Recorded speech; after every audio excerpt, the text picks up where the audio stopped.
저는 운전을 하기 위해서 차를 타고 기도할 때마다 제 신앙의 수준이 굉장히 낮구나, 이것을 깨닫게 됩니다. 일단 차를 타면 곧바로 안전 운전을 위해서 기도할 때가 있거든요. 그런데 기도하면서 깊이 생각을 하다 보면 이게 감사 기도가 먼저여야 되지 않나, 이런 생각을 해보는 거예요. 좋은 차를 주셔서 감사하고 편안하게 갈 수 있음을 먼저 감사하는 것이 바람직하다고 생각해 보는 겁니다. 우리에게는 간구하는 신앙도 중요하지만 감사하는 신앙이 더 중요합니다. 일본의 유명한 신학자 우쭈마라 간조는 이렇게 말을 했어요. 하나님께서 우리 인생을 저주하신다면 질병이나 실패, 죽음으로 저주하지 아니하실 것이다. 한없는 하나님 은혜를 보고 경험하면서도 받고 누리고 살면서도 감사한 마음이 없는 메마르고 거칠은 심령으로 그 영혼을 저주하실 거다라고 말을 했습니다. 기독교는 그래서 감사의 종교예요. 뭔가 진정한 신앙일까? 내게 얼마나 감사의 열매가 많은가? 감사의 차원이 높은데 여기에 있는 거거든요. 이것이 바로 우리의 믿음과 신앙의 수준인 겁니다. 간절한 기도나 기원은 있으나 감사가 없고 축복이나 나눔이 없는 신앙은 샤머니즘이라고 말할 수 있습니다.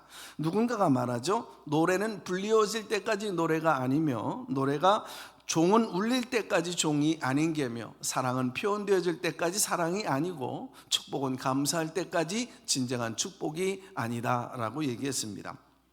미국의 미시간 호수에서 레리 에르진이라고 하는 호화 여객선이 오래전 침몰한 적이 있습니다. 배의 침몰과 함께 수많은 승객들이 익사한 아주 큰 사고였거든요. 그런데 바로 그 자리에 스펜스라고 하는 젊은 학생 수영 선수가 있었습니다. 그는 죽을 힘을 다해 빠져 죽어가는 사람을 한 사람, 두 사람씩 살려내서 23명을 살려냈어요. 그로부터 오랜 시간이 지났습니다. 예수원 대천덕 신부의 할아버지가 되어지시는 토레이 박사님이 로스앤젤레스에서 설교를 하고 있었습니다. 이 스펜스의 얘기를 꺼낸 거죠. 그리고 그의 용기를 극찬했습니다. 공교롭게도 바로 그 자리에 그때 당시 젊은 스펜스가 노인이 되어진 채 이 토레이 박사의 설교를 듣고 있었던 겁니다. 설교가 끝난 다음에 장본인 이 스펜스가 그 자리에 앉아 있다라는 사실을 듣고 깜짝 놀란 거죠. 그리고 광고 시간을 통해 물었습니다. 당신은 그때 그 사건을 통해서 가장 인상 깊었던 것이 뭡니까? 라는 그 질문 앞에 이 노인이 되어진 스펜스가 빙그레 웃으면서 대답합니다. 저는 죽을 힘을 다해 그들을 살려냈습니다. 그러나 그들 가운데 그 누구도 내게 찾아와 고맙다고, 감사하다고 말을 한 사람 단 한 사람이 없었습니다. 인생에서, 신앙에서 감사가 또 표현하는 것이 이토록 중요한 건데 왜 우리는 감사를 자주자주 잊어버리고 사는 걸까요? 이것은 감사의 조건을 지금까지, 아니 우리는 매 순간마다 잘못 찾고 있기 때문에 그렇습니다. 감사의 차원을 다른 곳에서 찾고 있기 때문에, 감사하라고 할 때 우리는 종종 무엇 때문에 감사하는 조건적인 감사만을 생각해요. 이거는 1차원적인 감사죠. 받았기 때문에 내가 감사하는 것이고, 사업이 잘 되어져서 감사하고, 병이 나았기 때문에 감사하고, 자식이 잘 되고, 또 만사가 순조롭고 평안했기 때문에 감사한다고 한다면 이건 역시 조건적인 감사, 이유가 있는 감사지요. 이건 신앙이라고 하기보다 당연한 인간적인 도리일 뿐입니다.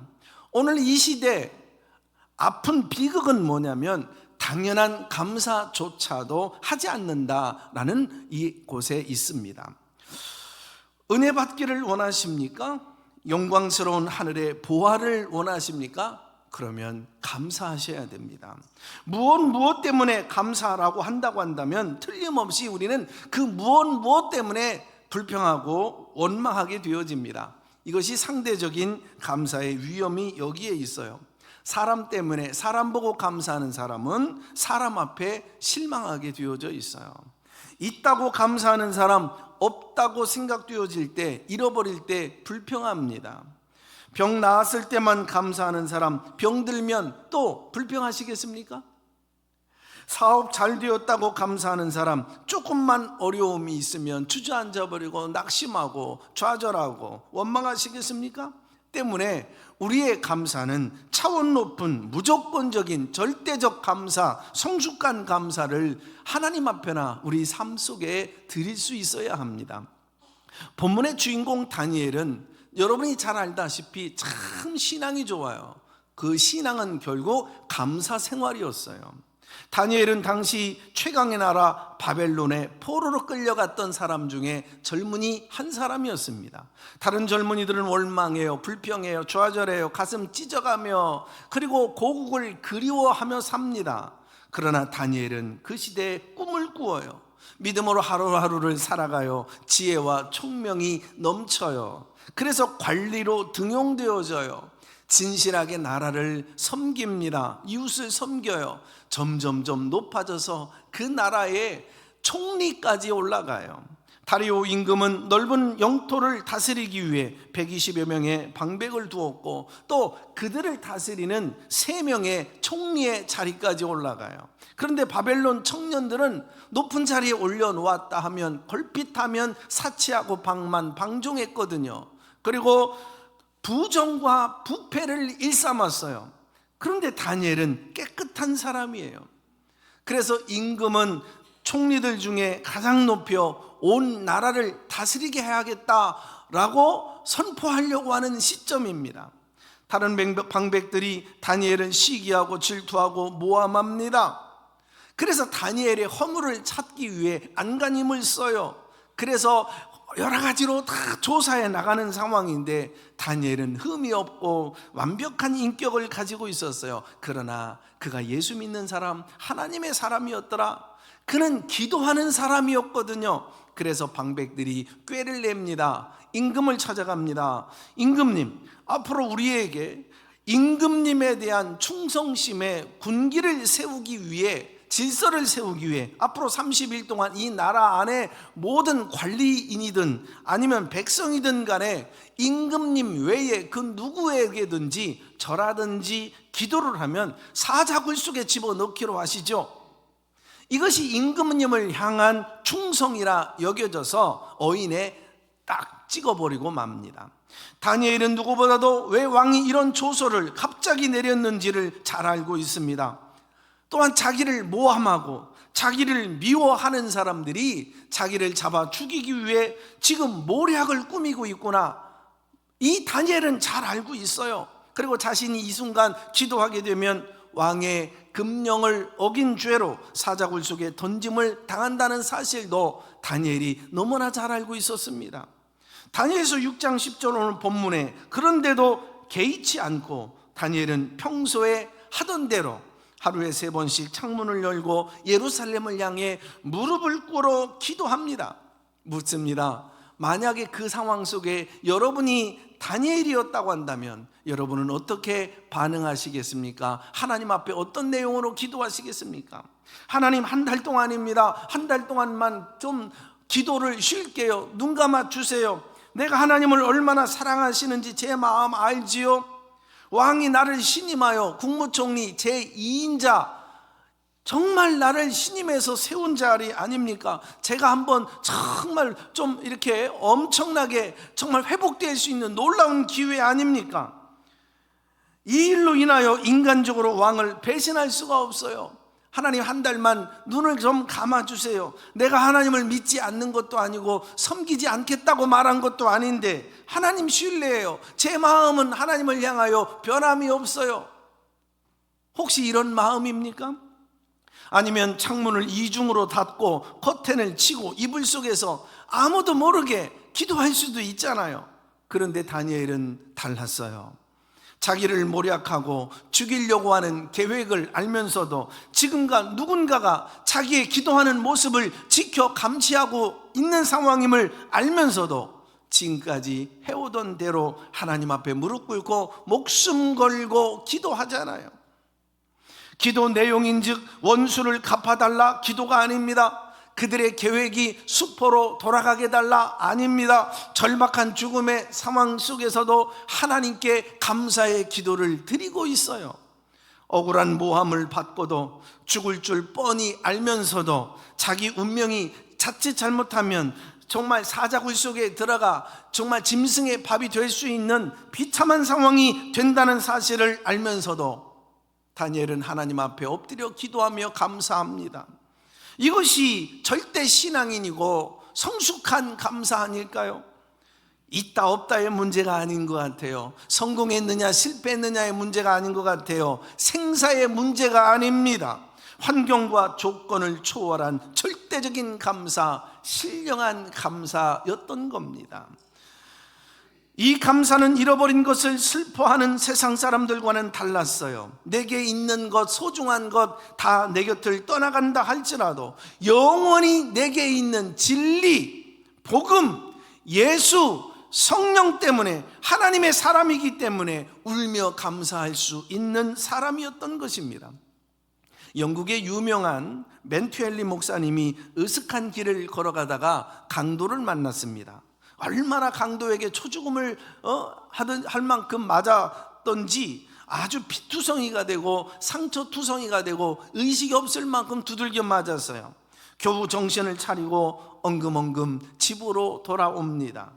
염려 가운데 기다리고 있던 가족들과 교우들이 울면서 목사님을 맞이해요. 그때 사랑하는 가족과 교우들의 손을 붙들고 맨투엘리 목사님은 이렇게 기도했어요. 내용인즉, 하나님 아버지, 제게 어려움이 있었지만 다시 생명 살려주셔서 사랑하는 가족과 교우들을 보고 손 붙들어 기도하게 하시니 감사합니다. 나도 하나님 믿지 않았더라고 한다면 저들보다 더 끔찍한 강도가 되었을 터인데 나는 예수 믿고 하나님 자녀가 되고 목사가 되었으니 주여 감사합니다. 이 땅에 살아가는 어느 날 내 곁에 모든 환경이 나를 떠나는 날이 있다 할지라도, 세상의 모든 것 다 빼앗긴다 할지라도 내게는 영원한 나라가 있으니 하나님이 나와 함께하여 주시니 주여 감사합니다. 다니엘의 기도가 바로 이런 기도였던 거예요. 의롭게 살아가다가 당하는 고난을 자랑스럽게 여겼어요. 이 땅에 살아가며 의롭게 살길 원하는 사람은 가난하며 산 것을 두려워하거나 부끄러워해서는 안 됩니다.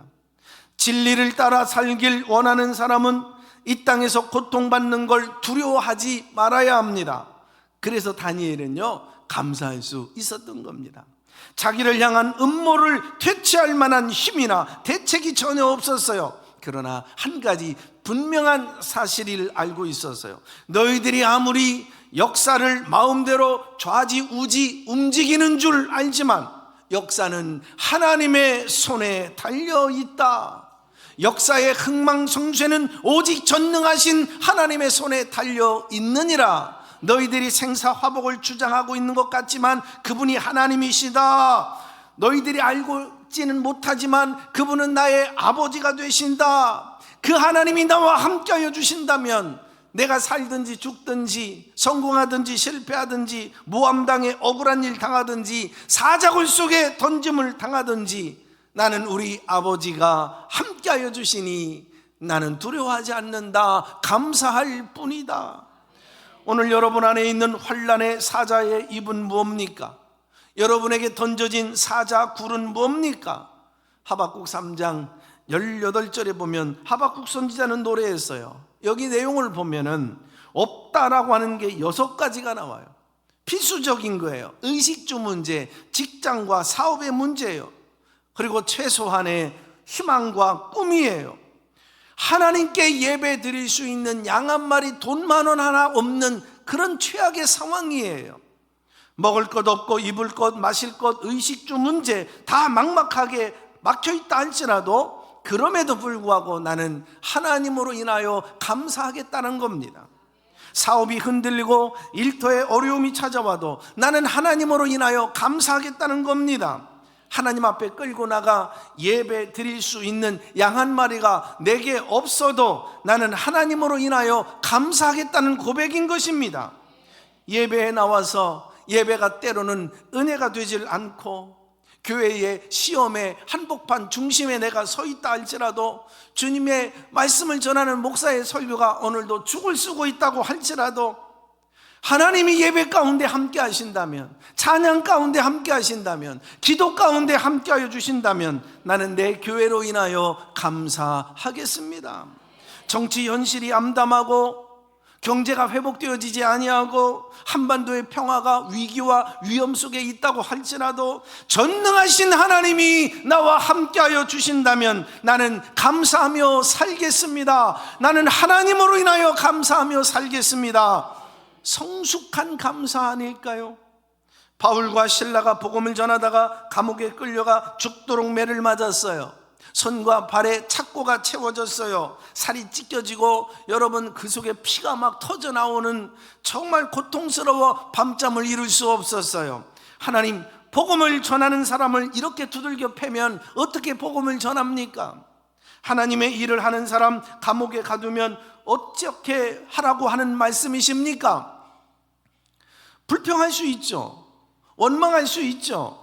포기하는 마음이 왜 안 생겨요? 왜 시험거리가 없습니까? 그러나 하나님 앞에 감사 찬양을 했다는 거예요.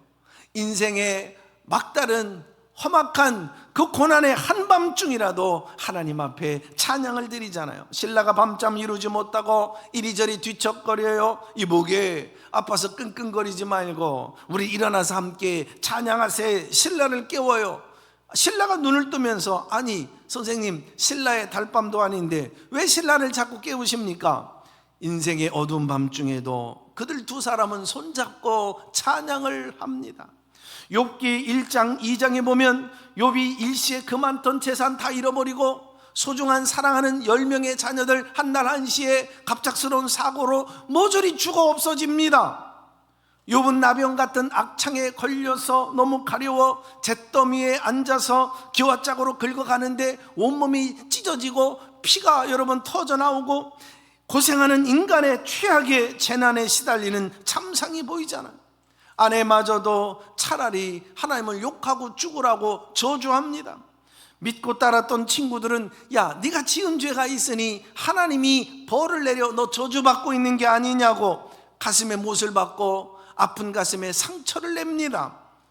만약 욥이 현세적 축복 때문에 하나님을 경외하는 사람이었다고 한다면 분명 이러한 극한 상황 속에서 하나님을 저주하고 자기를 학대하고 목이라도 메고 죽을 수 있는 거 아닙니까?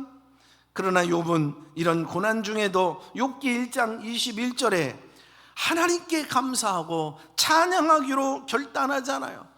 얼마나 모델이 되어지는 성숙한 신앙인이며 감사하는 사람입니까? 그런데 나 자신을 돌아보자고요.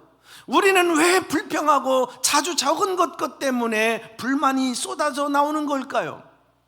초대교회 신앙의 선배들이나 욥이나 하박국 선지자나 그리고 바울과 실라에 비하면 우리는 모진 고통의 토굴 대신에 따뜻한 아랫목이 있고 침대 한 켠이 내게 있어서 편안하게 잠을 이룰 수 있는데, 쌀독에 쌀이 얼마만큼 남아있잖아요. 일용할 양식이 있어서 저녁 식탁 온 가족이 둘러앉아 식사를 하고 있지 않습니까?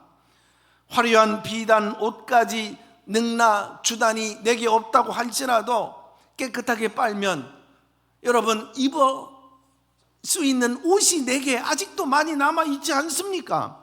우리의 발은 착고에 매여 있는 게 아니잖아요. 그런데도 우리는 왜 자주 불평하고 원망을 쏟아놓는지, 사소한 문제에 좌절하고 주저앉게 되어지는지. 다니엘은 시대의 흐름을 역류하면서 살았던 사람입니다.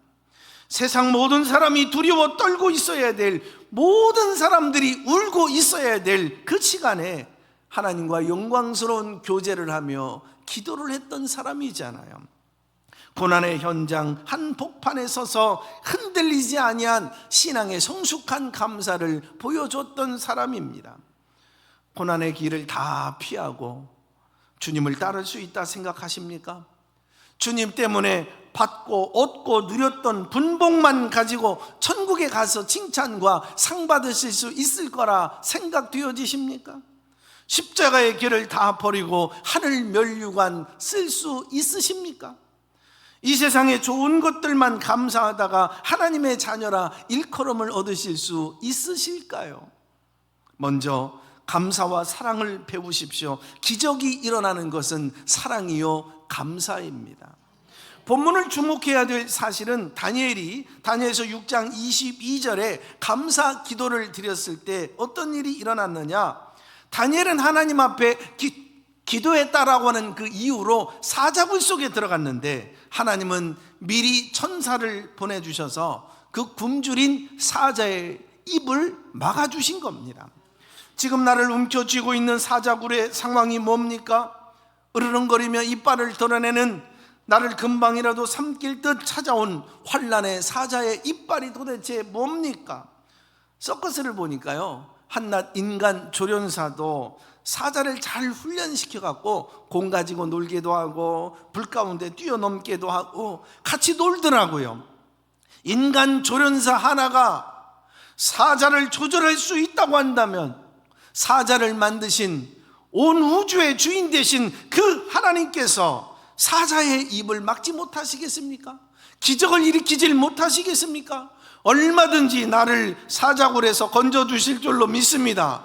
나를 삼킬 듯 입 벌리고 달려드는 사자의 입을 오늘도 막아주실 줄로 믿습니다. 원수의 이빨을 꺾어 부러뜨려 주실 수 있는 분이신 줄로 믿습니다. 다니엘에게 이 사자굴은 하나님이 함께 하실 때 하늘 사자의 굴, 천사의 굴로 바뀌어졌어요. 나의 사자굴이 뭡니까? 절대 신앙, 절대 믿음, 성숙한 감사 앞에 오늘 우리의 모든 환경들이 천사의 굴로 여러분 감사하실 때 바뀌어지는 그 기적이 일어나기를 주님의 이름으로 축복합니다. 두 번째, 이 감사는 생의 의미를 가져다 줘요. 어떤 집사님의 간증이에요. 하루는 작은 아이가 학교 다녀오더니 책가방을 내려놓고 엄마 왜 나를 낳았어? 라고 묻길래 하나님이 너를 우리 집에 선물로 보내주셨단다. 하나님이 너를 낳으라고 했기 때문에 너를 낳았지? 그럼 엄마 나 이뻐요? 우리 공주 이쁘지. 엄마 나 예쁘게 낳아줘서 고마워요. 나 사랑해줘서 고마워요. 놀다 올게요 하고 달려나가더래요. 부모에게 고맙다는 말 한마디를 남겨두고 뛰쳐나가는 이 아이의 뒷모습을 보면서 그날따라 엄마가 얼마나 고맙던지 그 말 한마디에 왈칵 눈물이 쏟아지는데 감동을 받은 거예요. 하나님도 마찬가지입니다. 인생살이 살면서 주신 은혜, 받은 은혜, 이루어주신 그 모든 일을 다 잊어버리고 조금 안 된다고, 어렵다고, 힘들다고, 내 마음에 안 든다고 불평하고 원망하는 성도를 보면 마음 아파하실 거예요. 그러나 감사할 줄 아는 사람, 그럼에도 불구하고 사랑할 줄 아는 사람, 그럼에도 불구하고 섬길 줄 아는 자녀들을 볼 땐 우리 하나님 흐뭇하시고 감동하실 거예요. 하나님을 향해 하나님 감사해요 말을 할 때 그 하나님이 오늘 나의 하나님이 될 줄로 믿습니다. 아내를 바라보며 못난 내 곁에서 지금까지 사랑해줘서 고마워요, 살아줘서 고마워요, 내 생에 당신이 최고예요. 아내를 향해 감사해야 할 때 그 아내가 내 아내 됩니다. 못난 사람 사랑해줘서 고마워요, 소중하게 여겨줘서 고마워요. 남편 사랑해 줄 때 그 남편 내 남편 됩니다. 부모가 귀하다는 걸 알 때 그 부모 내 부모 됩니다. 내 자녀 탈선하지 않고 부모만 아프게 하지 않고 지금까지 건강하게 잘 자라나 준 거 생각해 볼 때마다 너무 고마운 거예요. 야 고맙다 야. 그럼 그 자식 내 자식 되는 겁니다. 하나님 앞에 나올 때마다 은혜 받는 것이 너무 감사하고 내가 섬길 수 있는 교회가 있음에 감사할 때 아가페 교회는 내 교회가 되는 거예요. 조그마한 땅덩어리 자유로운 조국 땅에서 감사하며 살아갈 때 이 조국이 내 조국이 되는 것입니다. 전능하신 하나님 앞에 감사할 때 하나님은 나의 하나님이 되는 거예요. 걸음걸음 함께 하시고 일마다 때마다 동행하시고 좋은 일이나 슬플 때나 어려운 일이나 막다른 골목에서 하나님 도와주시지 아니하면 안 돼요. 어떤 상황에서도 하나님 반드시 함께 하셔. 하나님의 그 섬세하신 손길을 느끼고 하나님께 맡기고 감사하는 삶을 살아갈 때 그 하나님이 나의 하나님이 될 줄로 믿습니다. 기적의 하나님이 될 줄로 믿습니다. 닫힌 문은 열려질 줄로 믿습니다. 좋은 결말 주실 줄로 믿습니다. 감사하며 살 때 삶에 의미가 있고 보람이 있어요. 세 번째로 생의 변화를 가져다 주어요. 먼저 감사는 여러분 나 자신을 변화시켜 놓더라고요. 감사 생활은 부정적인 사람을 긍정적인 사람으로 변화시켜줘요. 부정적인 사람은 늘 보면 밝은 면보다 어두운 면을 보잖아요. 좋은 점보다 나쁜 점을 보게 되잖아요. 그래서 모든 인생을 어둡게 보고 원망하고 불평하고 인간관계가 깨어지고 견고한 진에 시달려져서 인생이 무너지는 것을 보게 되어져요. 그러나 긍정적인 말을 하는 사람, 인생을 긍정적으로 보는 사람, 긍정적 생각을 가지고 감사하며 찬송하며 살아가는 사람, 언제나 승리하게 될 줄로 믿습니다. 감사는 다른 축복 이전에 감사할 때 내 몸이 건강해져요. 내 정신이 건강해져요. 내 영혼이 풍성해져요. 내 삶을 바꿔놔요. 존재 자체를 감사 존재로 바꿔놓게 되는 줄로 믿습니다. 그리고 감사는 환경도 변화시켜요. 할렐루야. 바울과 실라가 빌립보 감옥에서 원망하지 않아요. 불평하지 않아요. 자학하지 않아요. 깊은 지하 감옥에 갇혔어요. 여러분 나이는 들고 언제 죽을지 모르는 시한부 인생이에요. 손과 발에 착고가 채워졌어요. 40에 감한 매를 맞았어요. 온몸에 피투성이에요. 너무나 억울해요. 그런데도 불구하고 감사하고 하나님을 높였더니 보니까 옥토가 흔들리고 새가 여러분 고랑이 끊어지고 옥문이 열리잖아요. 뭘 가르쳐 주는 겁니까? 모든 일을 하나님 뜻으로 믿고 어떤 환경에도 감사하고 찬송할 때 모든 악조건은 그 환경은 변하여서 축복의 환경으로 바뀌어질 것이다 믿으라는 겁니다. 바울 일행의 쇠고랑은 풀어졌습니다. 오히려 간수장이가 복음의 쇠고랑에 매이는 역사가 감옥에서 일어나잖아요. 사면이 막힌 환경에 고민하여 낙심하여 울며 절며 어쩔 줄 몰라 신음하며 달려 나오신 분 계십니까? 그러면 무엇 하시려고 그럽니까? 감사하십시오. 감사를 회복하십시오. 하나님이 환경 변화시켜 주실 줄로 믿습니다. 감사는 반드시 더 큰 축복을 약속하고 있어요. 그래서 이미 받은 축복에 감사할 줄 아는 사람은 그 축복이 계속해서 받아요. 감사를 잊으면 주신 축복을 헛되게 만들어 놔요. 그래서 감사하는 자에게 기도가 응답되어지고 예배가 연락되어지고 찬송에 하나님의 임재가 일어나고 환경에 기적이 일어나고 계속해서 하나님이 축복을 더하여 주시는 거예요. 축복 받는 것보다 축복을 감당하고 유지하고 여러분 계속 누려 나가는 게 이게 몇 배나 더 어렵고 힘들잖아요. 그래서 감사는 축복받는 연습이고요, 불평은 망하는 연습이래요. 추수감사절은 한 해 동안 베풀어 주신 하나님의 은혜를 기억하며 감사의 제단을 쌓는 날입니다. 오늘 세 번째 간증하게 되어지는 이 갈보리 교회 강문호 목사님은 추수감사주를 앞두고 성도들에게 이렇게 도전해서 하고 그랬었잖아요. 해마다 느끼는 것이지만 장로님, 권사님, 집사님들이 또 교회 또 우리 서리 집사님들이 1년 감사를 드린다고 하면서 어떻게 신발 한 켤레 값도 못 드리는지 상상이 되지 않더래요. 몸이 아프고 맹장하라라도 걸리면 수십만 원에서 수백만 원 꼬어서라도 수술을 하는데 어떻게 내 생명 구원해 주시고 한 해 동안 가정과 자녀와 일터와 우리 모든 삶의 자리에 임재하셔서 인도하시고 함께 하신 그 살아계신 전능한 하나님 앞에 1년 감사를 드리는데 그 예물이 그렇게 인색한지, 그래서 성도들을 놓고 세워주기 위해 신앙을 가르쳐 바로 세워주기 위해서 작정하고 설교를 하더랍니다. 하루에 1,000원씩 감사, 1년이면 36만 5천 원, 1년 360일 동안 매일의 감사를 모아 하나님께 드리자고 추수감사주일 전주에 설교를 하더래요. 이 말씀을 듣고 시험 들을 성도들이 많이 있을 터인데 믿음이 있고 신앙이 있으니 시험 드는 성도가 없더래요. 교인들이 감동받고 마음을 모아 순종하여 감사헌금을 드리는데 넉넉하지 않아도 감사의 마음으로 수준을 높여 올려드리는 그 결단들이 일어나게 되더래요. 목사님 가정도 감사 헌금을 드리며 믿음의 본이 되었더래요. 헌금을 정리하던 중에 강사위라고 하는 이름으로 봉헌된 헌금 봉투가 발견됩니다. 그 이름의 뜻은 강사위기, 즉 사업의 위기를 감사로 이겨내보자 라고 하는 그 고백으로 올렸더래요.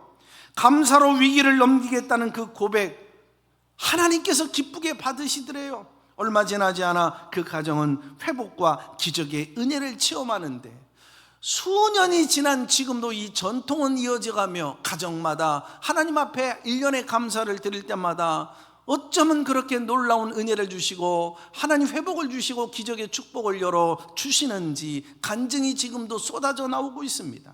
우리 아가페 교회 성도들도 수년 전부터 감사 저금통을 나눠주며, 우리가 한 번에 이렇게 추수감사 예물을 드리려고 그러지 말고 평상시 하루하루에 내가 500원이든 1000원이든 감사할 때마다 그 저금통에 넣어서 무엇을 감사하는지 하나님 앞에 감사하는 내용으로 드려보라고, 그래서 추수감사절 때는 그 감사 저금통을 하나님 앞에 드려보자고 하나님께 우리 모든 성도들이 고백을 한 적이 있습니다.